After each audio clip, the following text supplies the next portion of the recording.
In some ways, the timing of the launch could not be more appropriate because just 4 days ago, we marked our Independence Day, a reminder that from the very first day of our freedom, when our nation was also torn in two, a birth, as I've once written, that was also an abortion. The question of whether India and Pakistan could ever be good neighbors has lingered over us since that very day. In 2025, remains as relevant as ever in the wake of the devastating Pahalgam massacre and the brief but consequential 88-hour conflict that followed as Operation Sindoor. So in some ways you could say, and I think Sharat has already pointed this out, the book in some ways the timing is a little off because we may already be in need of a second edition, Surendra, just as we have launched the first. But no doubt the publishers will oblige as you update that. But it takes nothing away from the book itself, which compels us to grasp the very crux of the issue through a range of perspectives. And I think it does help us in many ways, from many angles, to understand India-Pakistan relations, where they have been, where they stand today, where they might yet go. It is without doubt an extremely insightful and important set of contributions. Now, my good friend Kamal Sibal asked why, after all, are India-Pakistan relations important at all?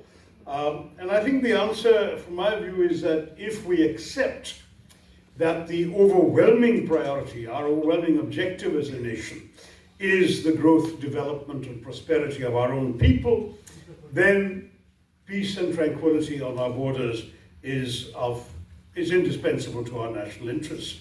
If for no other reason than that investors don't like war zones and we don't need the distractions.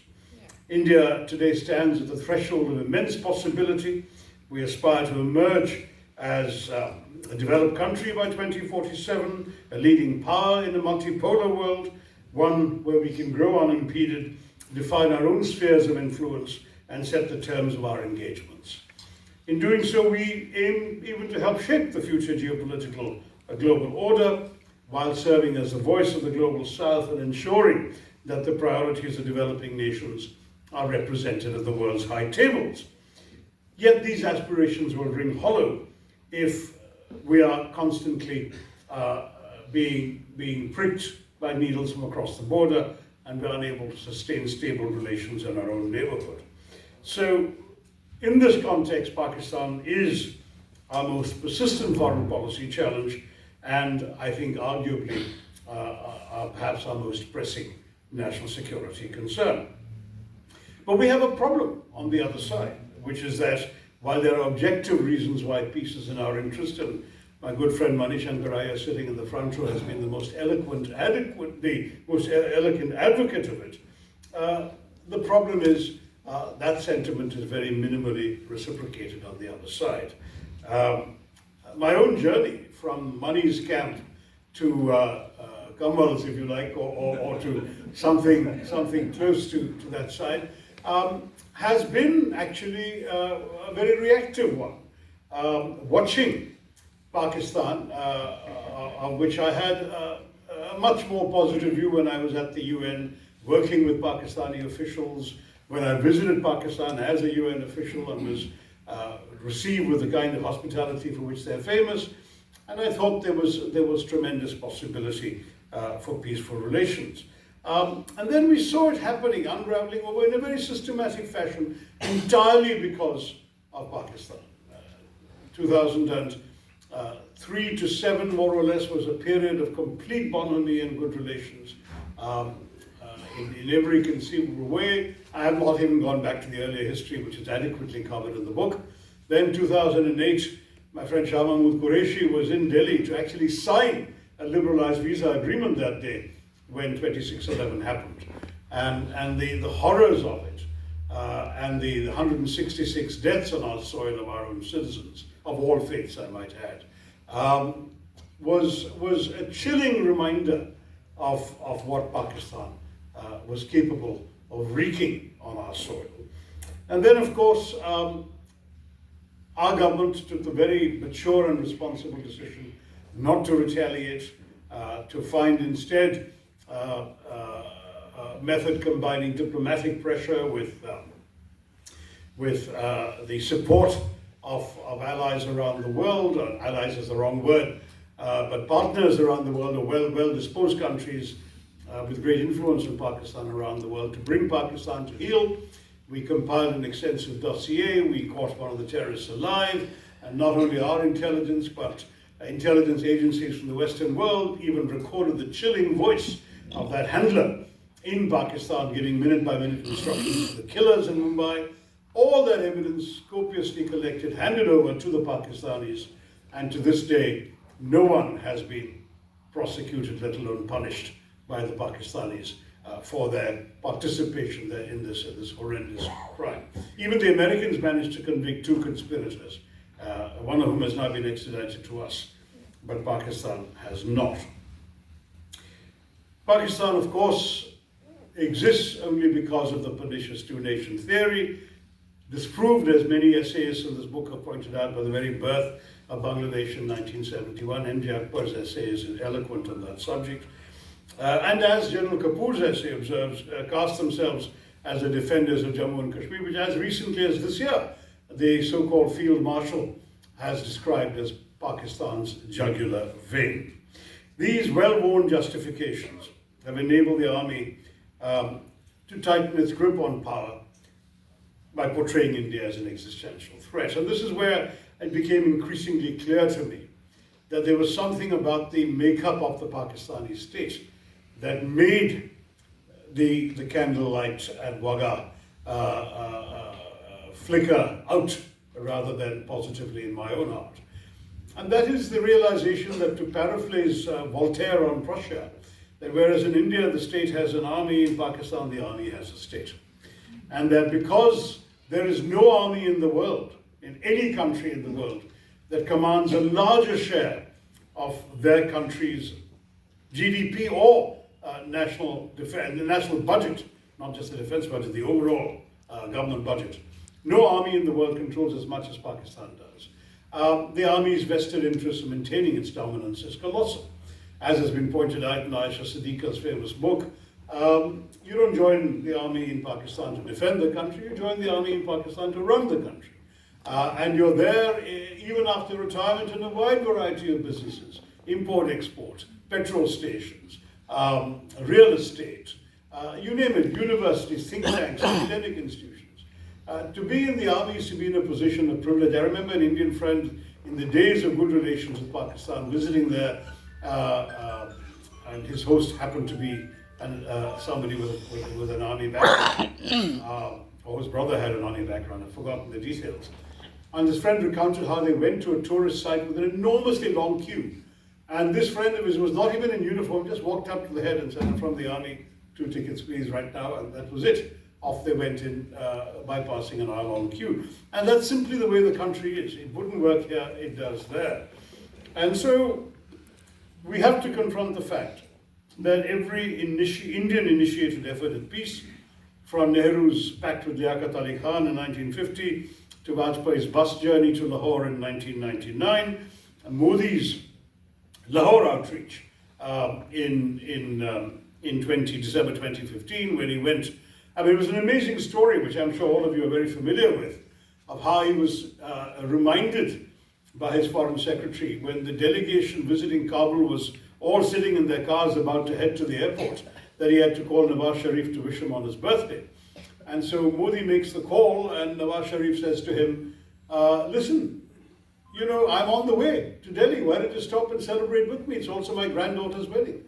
And Modi, in an impulsive moment, says yes. At a time, as I think D.C. Raghavan knows well, that the High Commissioner in Islamabad didn't even have time to get to the airport to receive his Prime Minister. And off goes the Prime Minister of India to Lahore.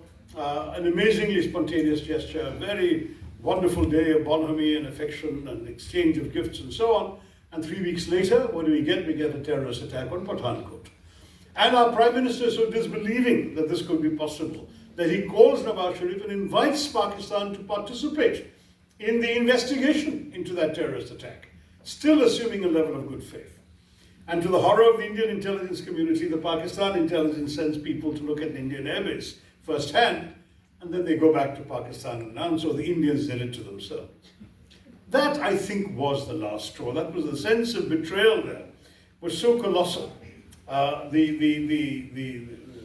old intent articulated by a Pakistani general to bleed India to death by 1,000 cuts was clearly manifest. And though indeed, as one of our speakers today, I've forgotten which one, so forgive me, pointed out, there were fleeting signs of progress and gestures such as the 2021 ceasefire. Was it you, Amitabh, who pointed that out at a time when we had awkward relations with China?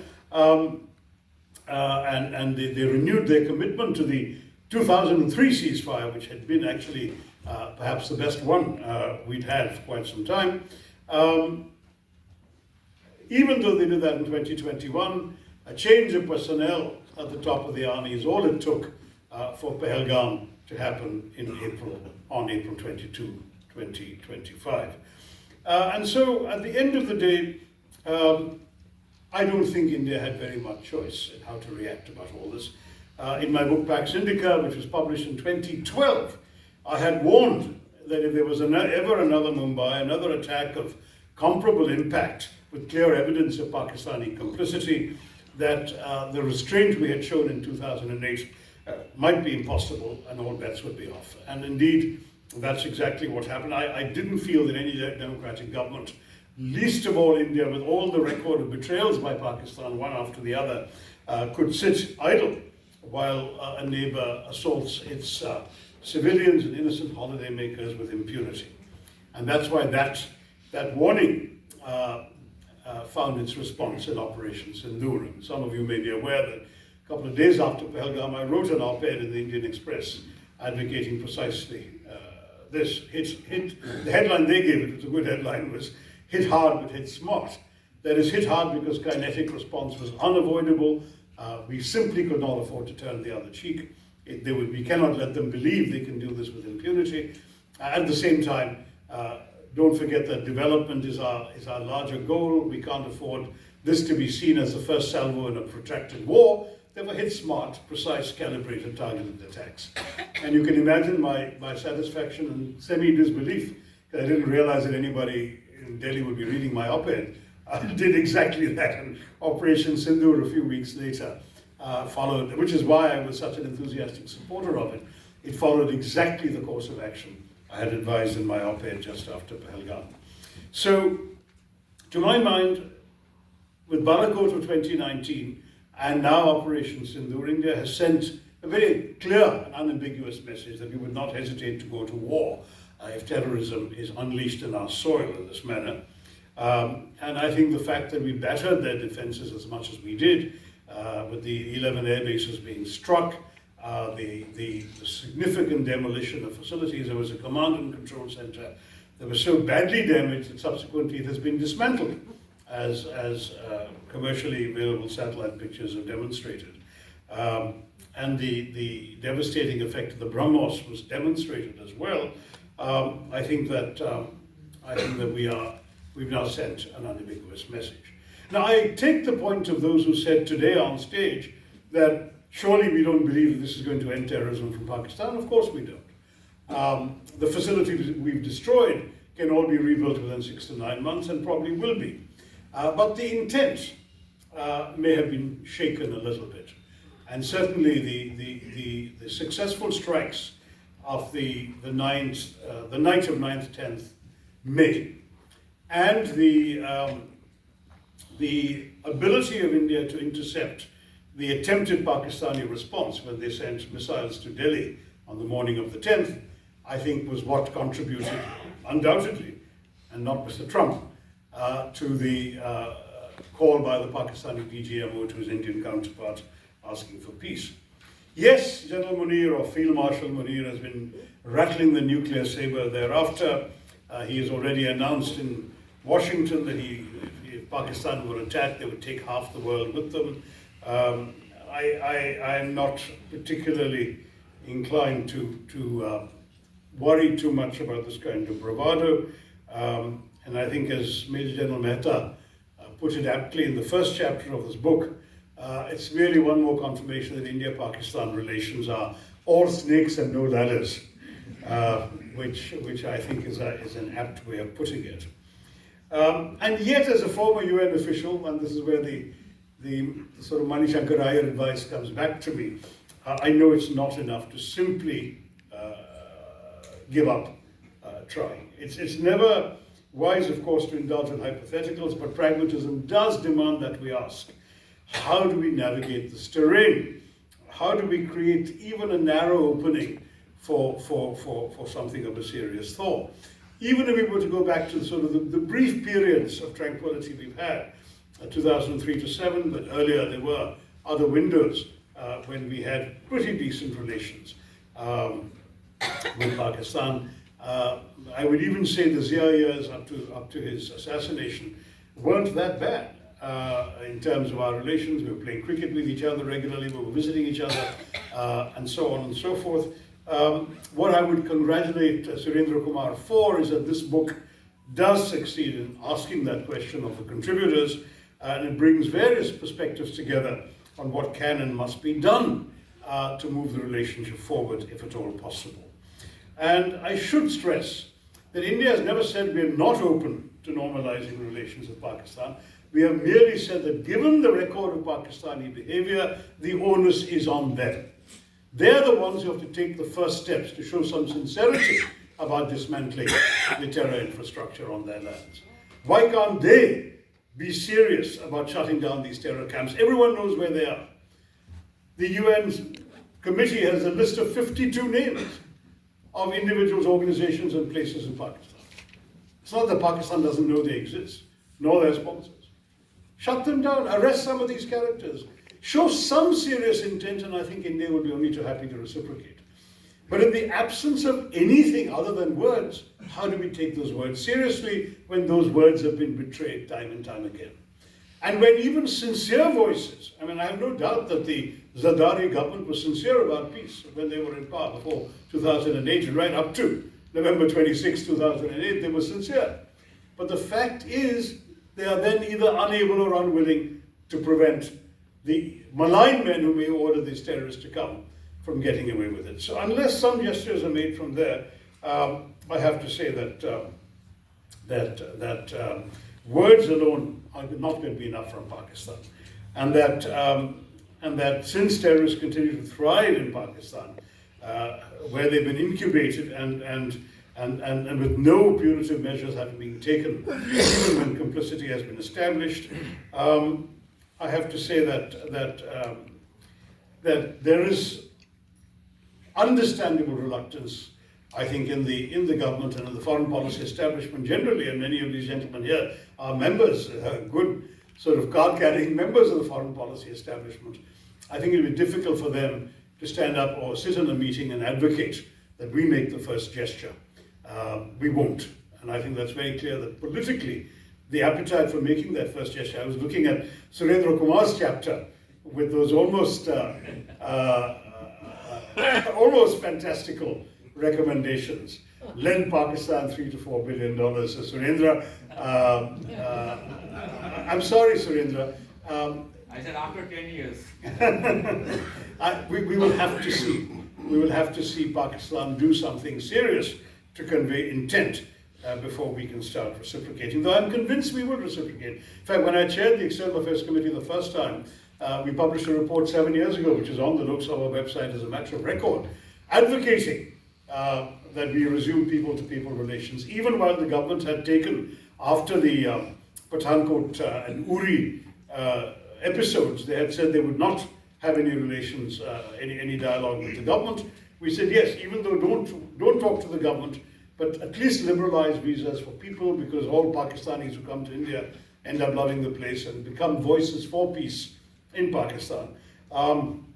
Easing visa restrictions, welcoming Pakistani authors, athletes, artisans, whatever. I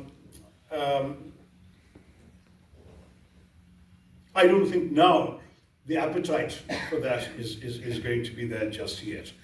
We need something, some small gestures from Pakistan and we will reciprocate in kind. I mean, I'm proud to say in front of Mani that back in 2009, when I was MOS and MEA, I was invited to deliver the Lal Bahadur Shastri lecture, and made the lecture an eloquent argument for asymmetrical generosity by India to its neighbors on the subcontinent.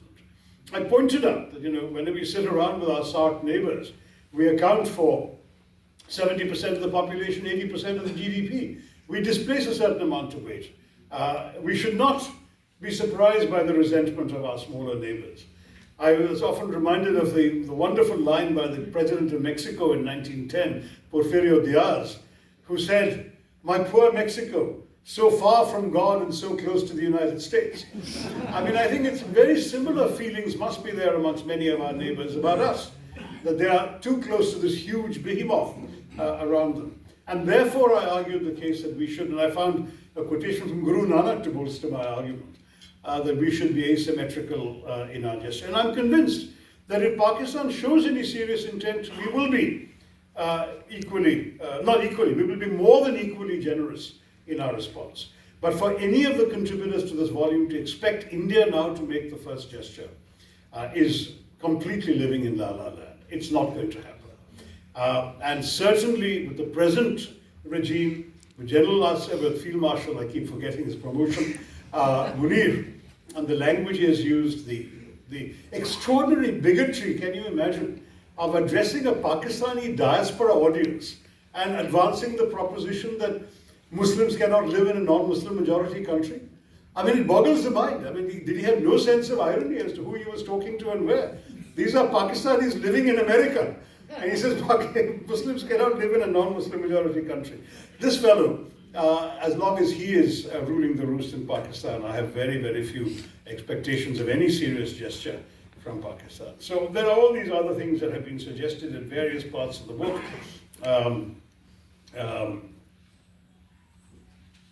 Case for mutual economic prosperity, revitalization of SAARC, realization of a South Asian free trade area, etc., etc. I just think that that isn't going to happen quite that easily.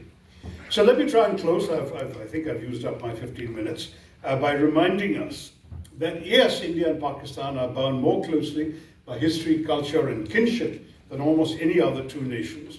That depth of connection makes the pursuit of peace in some ways indispensable whenever it is possible. But Surendra Kumar reminds us in his chapter that France and the UK were able to build close partnerships with Germany after the two world wars and centuries of conflict before. The US has made peace with Vietnam, and indeed has very good relations with Vietnam today, and that therefore normalization between India and Pakistan ought to be possible. I certainly hope it will be quicker than what the late Stephen Cohen, the Dean of the South Asian Studies in the US, said.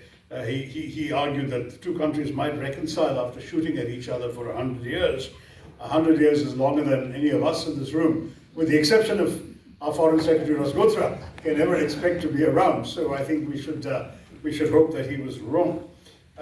But history is replete with examples of implacable foes who found peace and worked together for a brighter future. So I don't want to completely abandon Mani to stand by himself in advocating peace, because I think that there is at least a notional possibility of that if circumstances come, if an enabling environment were built, and if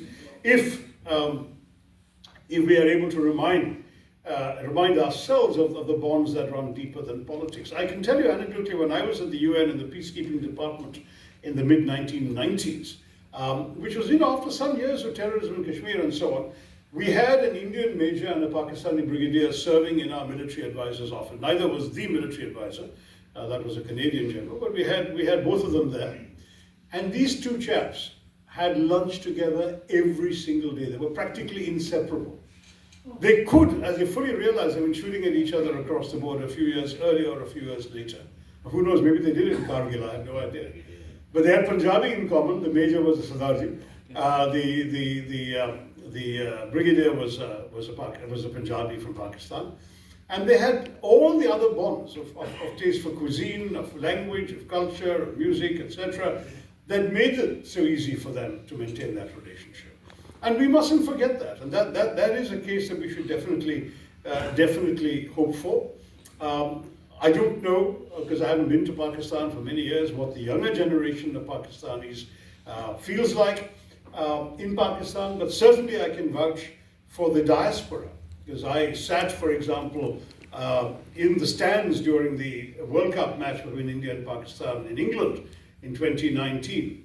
And there were young Pakistanis around me. There was a young Pakistani movie star, in fact, sitting next to me. There were Indians as well. And right behind me was a diaspora couple. The husband was Indian, the wife was Pakistani, and they were holding the other country's flags. Each of them were holding the opposite country's flags and supporting both teams. It is not impossible. You see it in Dubai all the time, and you see it amongst UN colleagues, as I said. So it is not impossible. And I'm reminded of Dr. Manmohan Singh's dream of a day when one day we can have breakfast in Amritsar, lunch in Lahore, and dinner in Kabul.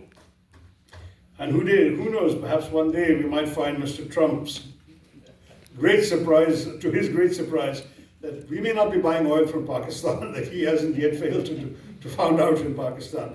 But Pakistan may well be buying, what should I say, Indian cars and saris one day in the new South Asian free trade area. Who knows? Anything will be possible, but I think for now the onus is on those guys to make the first gesture. Thank you for this excellent effort. Start working on the next. I would request Dr.